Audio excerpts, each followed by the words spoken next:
নমস্কাৰ বন্ধুসকল, স্বাগতম জনাইছোঁ এটা নতুন ভিডিঅ'লৈ। আজিৰ ভিডিঅ'টোত মেজাৰমেণ্ট অফ জিঅ'মেট্ৰিক ফিগাৰ, জ্যামিতিক আকৃতিৰ জোখ-মাখৰ বিষয়ে আমি আলোচনা কৰিম। যি মেজাৰমেণ্ট আমাৰ এটা চিলেবাছত আছিল মেজাৰমেণ্ট বুলি, তো আমি মেজাৰমেণ্ট এই টপিকটোৰ ওপৰতে আজি ভিডিঅ'টো লৈ আহিছোঁ। তো সকলোৱে ভিডিঅ'টো শেষলৈকে চাব আৰু মেজাৰমেণ্টৰ যাৰ কনচেপ্ট ক্লিয়াৰ নাই তেওঁলোকে কনচেপ্টখিনি ক্লিয়াৰ কৰি ল'ব। এতিয়া আমি জিঅ'মেট্ৰিক ফিগাৰ কি পাইছিলোঁ? বৰ্গ আৰু ৰম্বাছ। বৰ্গ আৰু ৰম্বাছৰ পৰা ষ্টাৰ্ট কৰিছোঁ। বৰ্গৰ কি থাকে? চাৰিটা বাহু সমান থাকে, হয়নে? চাৰিটা বাহু যদি সমান থাকে, চাৰিওফালে এ এ এ এ লিখিছোঁ আমি, সমান থাকে। আৰু এংগলটো কিমান থাকে? চাৰিটা এংগল কিমান থাকিব? 90 ডিগ্ৰী থাকিব, হয়নে? তো এইটো হৈছে বৰ্গ। তো বৰ্গৰ পৰিসীমা ওলাই কেনেকুৱা? 4 পূৰণ বাহু। তো ইয়াত কি হ'ব? 4 ইণ্টু বাহু ইয়াত কিমান লৈছিলোঁ? এ লৈছিলোঁ, 4 ইণ্টু এ হ'ব। ঠিক একেদৰে বৰ্গৰ কালি কি হৈছিলে? কালিৰ ফৰ্মুলাটো হৈছে বাহু স্কোৱাৰ। বৰ্গৰ কালি ওলোৱা ফৰ্মুলাটো হৈছে বাহু স্কোৱাৰ। বাহু হ'লে মানে এ স্কোৱাৰ। ইয়াত বাহু কিমান আছে? এ। চবফালে বাহু এ আছে, গতিকে এ স্কোৱাৰ হ'ব, হয়নে? এতিয়া ৰম্বাছ আৰু বৰ্গ প্ৰায় একে হয়, খালি ডিফাৰেঞ্চটো কি? ৰম্বাছৰ চাৰিটা বাহু সমানে থাকে। চাৰিটা বাহু ৰম্বাছৰ সমান থাকিব, কিন্তু এই এংগলবিলাকহে বেলেগ বেলেগ। এই এংগলবিলাক বৰ্গৰ নিচিনাকৈ 90 ডিগ্ৰী নহয় চবফালে। তো সেইটো হৈছে ৰম্বাছ আৰু বৰ্গৰ মাজত ডিফাৰেঞ্চ। এতিয়া কথাটো হ'ল, পৰিসীমা যদি উলিয়াবলগীয়া হয়, ৰম্বাছৰ পৰিসীমা ফৰ্মুলাটো সেই একেটাই, 4 পূৰণ বাহু। ৰম্বাছৰো সেই একেটাই, কিন্তু ৰম্বাছৰ কালি উলিওৱা ফৰ্মুলাটো হৈছে, এই ৰম্বাছটোৰ ভূমি লাগিব, ভূমিটো হৈছে ভূমি লাগিব, আৰু সিহঁতৰ মাজত এই হাইটটো লাগিব।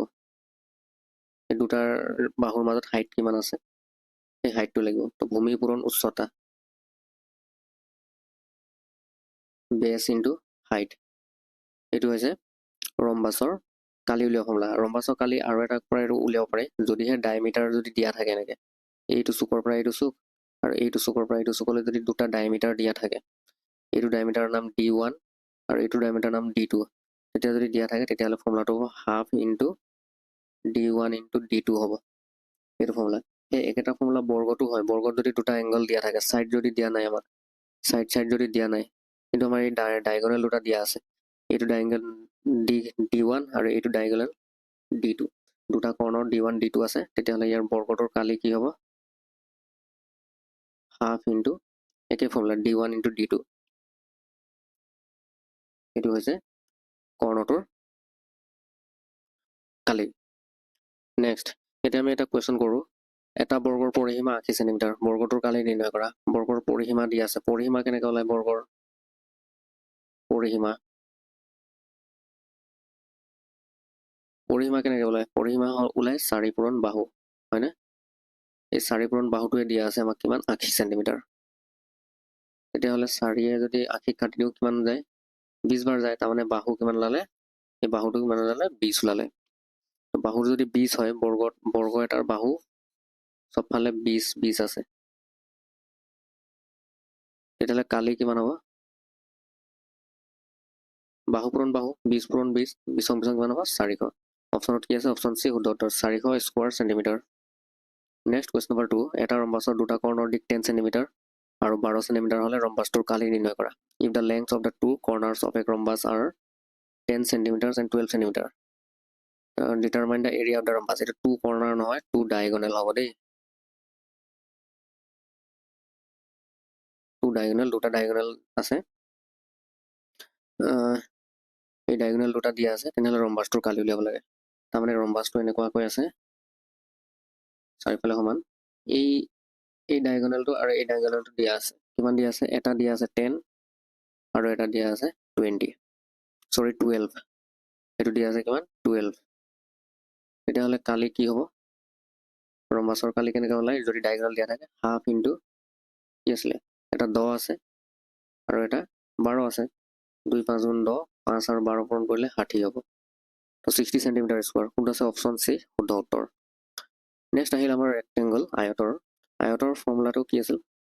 আয়তৰ যদি আমি এইটো লেন্থ L ধৰোঁ আৰু এই প্ৰস্থটোক যদি B বুলি ধৰোঁ, তেতিয়াহ'লে আয়তৰ পৰিসীমা ওলোৱা ফৰ্মুলাটো কি হয়? 2 ইনটু দিশ পূৰণ প্ৰস্থ। তেতিয়াহ'লে ইয়াত কি হ'ব? 2 ইনটু দিশ কিমান আছে? L, এইটো যোগ হয় দেই, দিক যোগ 2 পূৰণ দিক যোগ প্ৰস্থ L প্লাছ আৰু এইটো হ'ব B, প্ৰস্থটো হৈছে B। তো এইটো হৈছে আয়তৰ পৰিসীমা, পেৰিমিটাৰ ফৰ্মুলা।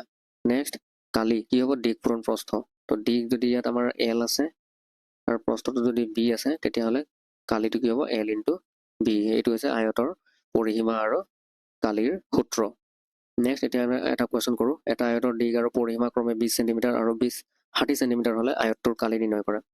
এতিয়া আমাক কি দিয়া আছে, আয়তৰ দিক দিয়া আছে, আয়তটোৰ দিক মানে L কিমান দিয়া আছে 20 চেণ্টিমিটাৰ, আৰু 60টো কি হয়, 60টো হৈছে পৰিসীমা, পৰিসীমাৰ আয়তৰ পৰিসীমা ওলোৱা ফৰ্মুলা লাগিব এতিয়া 2 পূৰণ দিক যোগ প্ৰস্থ, দিক মানে L আৰু প্ৰস্থ মানে B, 2 পূৰণ দিক যোগ প্ৰস্থ, সেইটো কিমান দিয়া আছে 60 দিয়া আছে, 60 দিয়া আছে। তেতিয়াহ'লে 2ৰে 60 কেইবাৰ যায়, 30 বাৰ যায়, তাৰমানে এতিয়া আমি Lৰ মান কিমান বহাই দিম, 20 বহাই দিম, 20 যোগ B ইজুকেল এইফালে কিমান ওলালে 30, তেতিয়াহ'লে B কিমান হ'ব, 30ৰ পৰা এই 20টো বিয়োগ হৈ যাব, তেতিয়াহ'লে 30ৰ পৰা 20 গ'লে কিমান থাকে 10 চেণ্টিমিটাৰ, এইটো হৈছে প্ৰস্থ। এতিয়া আমি প্ৰস্থ যদি Lটো আমাক দিয়াই আছিলে প্ৰশ্নত, আৰু প্ৰস্থটো আমি 10 চেণ্টিমিটাৰ উলিয়াই ল'লো, গতিকে আয়তটোৰ কালি কি হ'ব, আয়তৰ কালি ফৰ্মুলা দিক পূৰণ প্ৰস্থ, দিক কিমান আছে 20 আৰু প্ৰস্থ ওলাইছে মাত্ৰ 10, 10 বিছং কিমান হয় 200 চেণ্টিমিটাৰ স্কোৱাৰ হ'ব, কালি হ'লে চেণ্টিমিটাৰ স্কোৱাৰ হয়। তো ইয়াৰ অপশ্যন কোনটো হ'ব, অপশ্যন ডি শুদ্ধ উত্তৰ। নেক্সট আহিল সামন্তৰিক। সামন্তৰিকৰ কি হয়, সামন্তৰিকৰ দুটা বাহু সমান থাকে, পেৰেলেল থাকে আৰু সমান থাকে। তো সামন্তৰিকৰ এই বিপৰীত বাহুবিলাক, এই বাহুটোৰ লগত এই বাহুটো সমান হ'ব আৰু এইটো বাহুৰ লগত এইটো বাহু সমান হ'ব, কিন্তু এংগলবিলাক 90তকৈ সৰু থাকে বা 90তকৈ ডাঙৰ থাকে, বেলেগ বেলেগ থাকে এংগলবিলাক। এতিয়া কথাটো হ'ল কি, ইয়াৰ পৰিসীমা ওলোৱা ফৰ্মুলাটো হৈছে 2 পূৰণ দিক যোগ প্ৰস্থ, এই আয়তৰ নিচিনা একেই পৰিসীমা ছেম। তো ইয়াত যদি এইটো যদি L লওঁ, এইফালে যদি B লওঁ, তেতিয়াহ'লে 2 পূৰণ L প্লাছ B, একেই আয়তৰ দৰে একেই পৰিসীমাৰ কনচেপ্টটো সামন্তৰিকৰ, কিন্তু কালিটো কি হ'ব, ভূমি পূৰণ উন্নতি। সামন্তৰিকৰ যদি ইয়াত কালি যদি লওঁ, এই ভূমিটো, এইটো ভূমি, ভূমি আছে L আৰু উন্নতিটো কিমান আছে B, মানে হাইট, চৰি এইটো উন্নতি নহ'ব, এইটো হৈছে প্ৰস্থ হয়, উন্নতিটো কি বুলি কয়, দুটা ৰেখাৰ মাজত আটাইতকৈ শ্বৰ্ট ডিষ্টেঞ্চ, যিটো পুৰা লম্ব থাকিব, সেইটো হৈছে উন্নতি। এইটো বাহু এইখিনি আৰু এইটো বাহু এইখিনিৰ মাজত যিটো ডিষ্টেঞ্চ থাকিব, সেইটো হ'ব ভূমি পূৰণ উন্নতি। ভূমিটো হ'ব L আৰু এইটোক যদি আমি হাইটটো যদি H বুলি ধৰি লওঁ, তেতিয়াহ'লে L ইনটু H, এইটো হ'ব কাৰ ফৰ্মুলা, সামন্তৰিকৰ কালি ওলোৱা ফৰ্মুলা। নেক্সট এতিয়া এটা কুৱেশ্যন এটা কৰোঁ, এটা সামন্তৰিকৰ ভূমি 60 চেণ্টিমিটাৰ আৰু উচ্চতা 20 চেণ্টিমিটাৰ হ'লে ইয়াৰ কালি নিৰ্ণয় কৰা। গতিকে সামন্তৰিকৰ কালি কি আছিলে, ভূমি পূৰণ উচ্চতা আছিল, ভূমি কিমান দিয়া আছে 60 আৰু উচ্চতা দিয়া আছে 20, তো কালি কিমান হ'ব 6 দুগুণ 12, দুটা হয় 1200 চেণ্টিমিটাৰ স্কোৱাৰ, কোনটো আছে অপশ্যন বি শুদ্ধ উত্তৰ। নেক্সট ট্ৰেপিজিয়াম আহিল।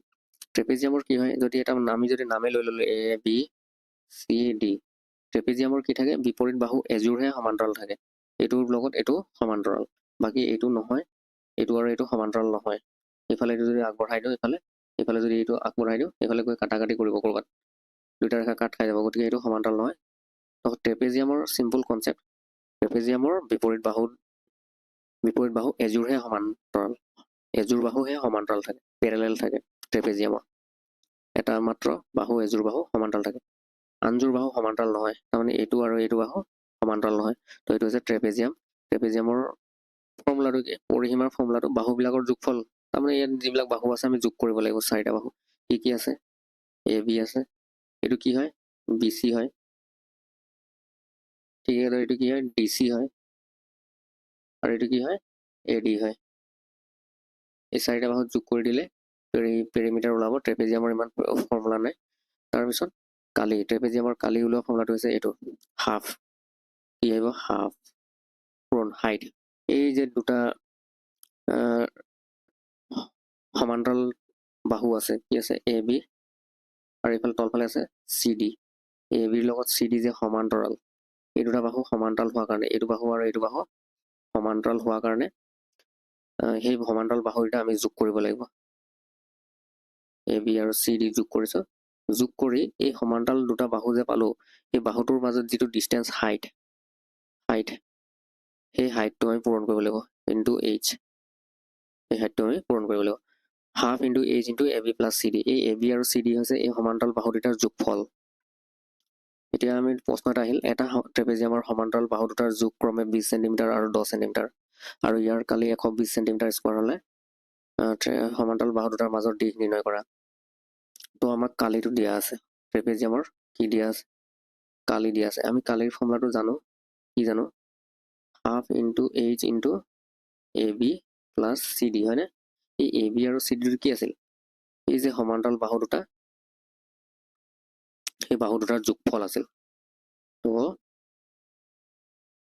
হাফ ইনটু এইচ ইনটু এই এ বি আৰু চি ডি কি হ'ব, 20 আৰু 10 যোগ কৰিব লাগিব। 20 আৰু 10 তো যোগ কৰিলে কালি পাম আমি। কালি কিমান দিয়া আছে, 120 দিয়া আছে, 120 দিয়া আছে। তেতিয়াহ'লে কি হ'ব,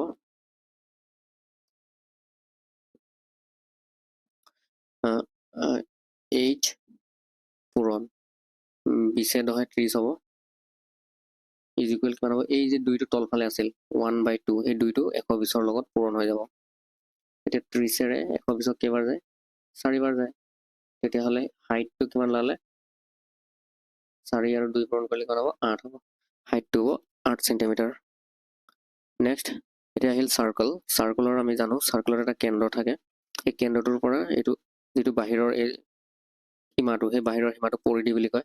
কেন্দ্ৰৰ পৰা পৰিধিলৈ যিডাল ৰেখা থাকে সেইডাল হৈছে আৰ, ব্যাসাৰ্ধ হয়। আৰু সম্পূৰ্ণ যদি ইমূৰৰ পৰা সিমূৰলৈকে পৰিধি দুইমূৰ কেন্দ্ৰৰ মাজেদি যায়, সেইডাল হ'ব ব্যাস। এইডাল হৈছে ব্যাস,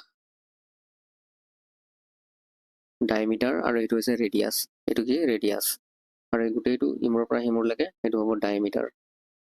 এতিয়া কথাটো হ'ল ফৰ্মুলাটো কি, পৰিসীমাৰ ফৰ্মুলাটো হৈছে 2πr। বৃত্তৰ যিটো পৰিসীমা বাউণ্ডাৰীটো তাৰ সেইটো ওলোৱা ফৰ্মুলাটো হৈছে 2πr, আৰু ইয়াৰ কালি ওলোৱা ফৰ্মুলাটো হৈছে πr স্কোৱাৰ। বৃত্তৰ কালি কেনেকুৱা হ'লে, πr স্কোৱাৰ।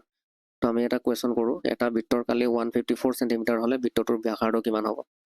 কালি কিমান দিয়া আছে, বৃত্তটোৰ 154 দিয়া আছে। তো কালিৰ ঠাইত আমি ফৰ্মুলাটো বহাই দিম। বৃত্তৰ কালি ফৰ্মুলাটো কি, পাই আৰ স্কোৱাৰ ইজুকেল 154।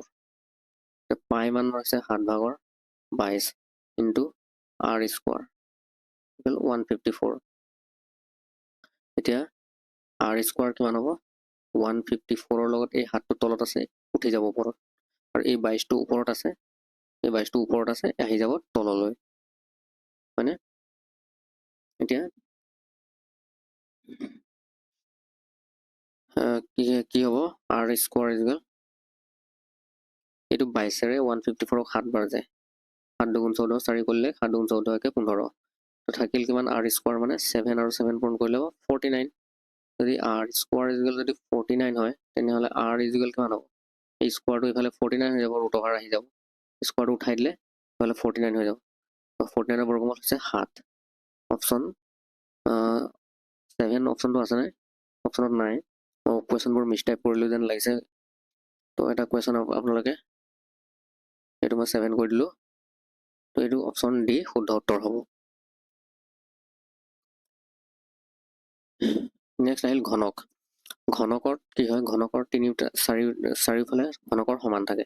ইয়াত আমি লিখি দিছোঁ এ, চাৰিওফালে কিমান আছে, এ আছে, কিমানকৈ আছে, এ আছে, চাৰিওফালে চাৰিটা চাইজ সমান থাকে ঘনকৰ।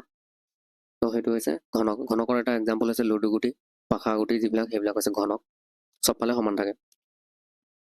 তো পৃষ্ঠকালি ফৰ্মুলাটো হৈছে 6a স্কোৱাৰ। এটা চাইড আপোনালোকে চাওক, ঘনকৰ 6টা চাইড থাকে, 6টা পিঠি থাকে। এটা পিঠি বৰ্গৰ নিচিনা দেখিবলৈ হয়নে, বৰ্গৰ কালি কি আছিলে, বাহু পূৰণ বাহু, বাহু পূৰণ বাহু, তাৰমানে এ পূৰণ এ মানে এ স্কোৱাৰ। তো এটা চাইড যদি এ স্কোৱাৰ হয়, কেইটা চাইড আছে, ঘনকৰ কেইটা চাইড থাকে, আপোনালোকে কাউণ্ট কৰিলে গম পাব। এইটো 1 নম্বৰ, এইটো 2 নম্বৰ, এইটো 3 নম্বৰ, ইফালে 4, ইফালে 5, তলফালে এটা সোমাই আছে 6, তো 6টা থাকে, সেইটো কাৰণে 6 আহি যায় এফালে, 6a স্কোৱাৰ। তো 6a স্কোৱাৰ পৃষ্ঠকালি ফৰ্মুলা। নেক্সট আয়তন হৈছে ফৰ্মুলাটো এ কিউব, তাৰমানে এইফালে এ, এইফালে আছে তিনিটা চাইড, দিশ প্ৰস্থ উচ্চতা, তাৰমানে দীঘেও এ, প্ৰস্থটো এ আৰু উচ্চতাটো এ, চবফালে যদি সমানেই থাকে ভলিউমটো, আয়তনৰ ফৰ্মুলাটো হ'ব এ তিনিটা যদি পূৰণ কৰি দিওঁ এ কিউব হ'ব। গতিকে আয়তনৰ ফৰ্মুলাটো এ কিউব মনত ৰাখিব। কাৰ? ঘনকৰ আয়তন হৈছে এ কিউব। যদি আমি এল বুলি লওঁ তেতিয়াহ'লে এল কিউব হ'ব, যাৰ যিমন। এছ যদি কোনোবাই ল'ব পাৰে, চাইড বুলি ল'ব পাৰে, তেতিয়া চাইড কিউব হ'ব। কথাটো তেনেকুৱা তাৰমানে। নেক্সট এতিয়া এটা কুৱেশ্যন কৰিম, এটা ঘনকৰ পৃষ্ঠকালি 96 চেণ্টিমিটাৰ স্কোৱাৰ হ'লে ঘনকটোৰ আয়তন নিৰ্ণয় কৰা।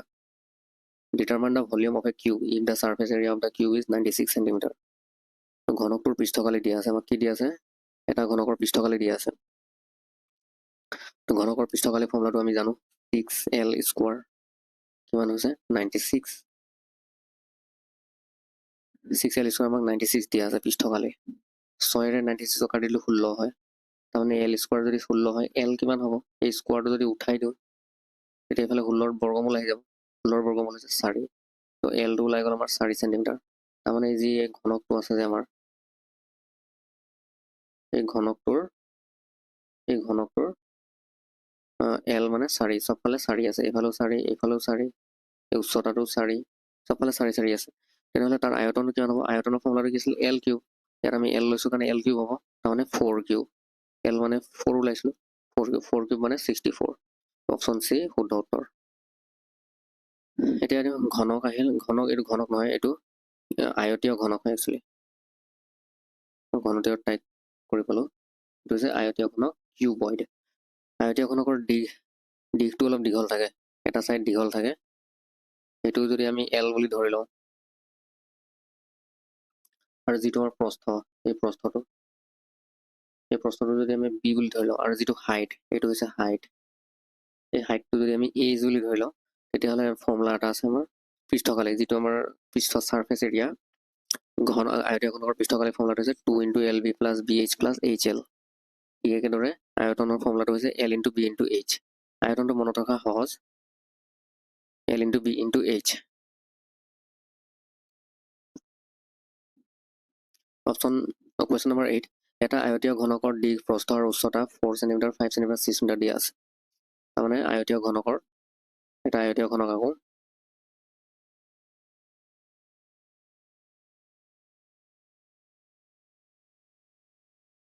ঠিক আছে, এইটো এটা আয়তীয় ঘনক আঁকিলোঁ আমি। ইয়াৰ দিশ 4 দিয়া আছে, 4 দিয়া আছে, প্ৰস্থ দিয়া আছে 5, আৰু যি হাইটটো কিমান দিয়া আছে? 6 দিয়া আছে। তেতিয়াহ'লে আয়তীয় ঘনকটোৰ আয়তনৰ ফৰ্মুলাটো কি আছিলে? L × B × H। L আছে 4, B আছে 5, প্ৰস্থটো, আৰু হাইটটো আছে কিমান? 6 + 4, 5 আৰু 6 পূৰণ কৰিলে কিমান হ'ব? 4 × 5 = 20, 6 × 120, 120 চেণ্টিমিটাৰ কিউব হ'ব দেই। আয়তন হ'লে কিউব হয়, আৰু পৃষ্ঠকালি হ'লে স্কোৱাৰ হয়। তো এইটো আমাৰ আয়তন উলিয়াই আছোঁ, গতিকে অপশ্যন বি শুদ্ধ উত্তৰ। নেক্সট আহিল গোলক। গোলকৰ আমি এণ্ট্ৰেঞ্চত আমি এই গোলকৰ কুৱেশ্যন অহা দেখা পাইছোঁ, গতিকে সেইকাৰণে গোলকৰ হেৰিটো লৈ আহিছোঁ, আমি শেপটো লৈ আহিছোঁ। গোলকত কি হয়? গোলকৰ ভিতৰত এটা চেণ্টাৰ থাকিব, চেণ্টাৰৰ পৰা একদম চাৰ্ফেচ, এই যিটো আমাৰ পৰিধিলৈকে ব্যাসাৰ্ধ এটা থাকিব R বুলি।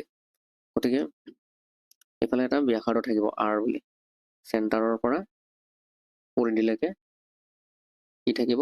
R বুলি এটা ব্যাসাৰ্ধ থাকিব। যদি আমি ব্যাসাৰ্ধটো R বুলি জানো, তেতিয়াহ'লে তাৰ পৃষ্ঠকালি ফৰ্মুলাটো মনত ৰাখিব 4πr²। অকল বৃত্ত এটাৰ কালি হৈছে πr², কিন্তু তাৰ আগত যদি 4 এটা লগাই দিওঁ, তেতিয়াহ'লে সেইটো কাৰ কালি হৈ যাব? গোলকৰ কালি হৈ যাব। গোলকৰ কালি 4πr²। আৰু গোলকৰ আয়তনৰ ফৰ্মুলাটো হৈছে 4/3πr³। এইটো মনত ৰাখিব আপোনালোকে। এটা কুৱেশ্যন এটা কৰোঁ, মেবি এইটো কুৱেশ্যন লাষ্ট কুৱেশ্যন হ'ব পাৰে। এটা গোলকৰ ব্যাসাৰ্ধ 7 চেণ্টিমিটাৰ হ'লে ইয়াৰ পৃষ্ঠকালি উলিওৱা। তো গোলকৰ পৃষ্ঠকালি ফৰ্মুলাটো কি আছিল? 4πr²। তো এইটো 4πr² ফৰ্মুলাটো আমি বহাই দিওঁ, 4πr²। 4 × πৰ মান হৈছে 7/22, r² মানে r কিমান আছে? 7 আছে, 7 × 7, 7 7 কেঞ্চেল গ'ল, 4 × 2 = 8, 4 × 2 = 8, 88ৰ লগত 7 যদি পূৰণ কৰোঁ, 56 × 6 = 5, 56 × 6 = 61, 616, সেণ্টিমিটাৰ স্কোৱাৰ পৃষ্ঠকালি ফৰ্মুলাটো হ'ব 616 সেণ্টিমিটাৰ স্কোৱাৰ অপশ্যন ডি শুদ্ধ উত্তৰ তো এইখিনিয়ে আছিল চাগে এইখিনিয়ে কুৱেশ্যন আমাৰ যি মেজাৰমেণ্ট জিঅ'মেট্ৰিক ফিগাৰবিলাকৰ মেজাৰমেণ্টৰ কুৱেশ্যন হয় এই কুৱেশ্যনবিলাক এনেকুৱা টাইপৰ কুৱেশ্যন আমি DLEDৰ আগৰ প্ৰিভিয়াছ ইয়েৰৰ কুৱেশ্যনবিলাকত আমি দেখা পাইছোঁ গতিকে সেইকাৰণে এনেকুৱা এই মেজাৰমেণ্ট টপিকটোৰ লগত সংগতি ৰাখি কেইটামান কুৱেশ্যন মই ইয়াত ডিছকাছ কৰিলোঁ তো আশা কৰোঁ ভিডিঅ'টো চাই আপোনালোকে উপকৃত হ'ল আৰু যিসকল বন্ধুৱে চেনেলটো প্ৰথমবাৰৰ বাবে ভিজিট কৰি আজি ভিডিঅ'টো চাইছে তেওঁলোকে চেনেলটো নিশ্চয়কৈ ছাবস্ক্ৰাইব কৰিব আৰু বন্ধু বান্ধৱীসকলৰ লগত শ্বেয়াৰ কৰিবলৈ আশা কৰিলোঁ থেংক ইউ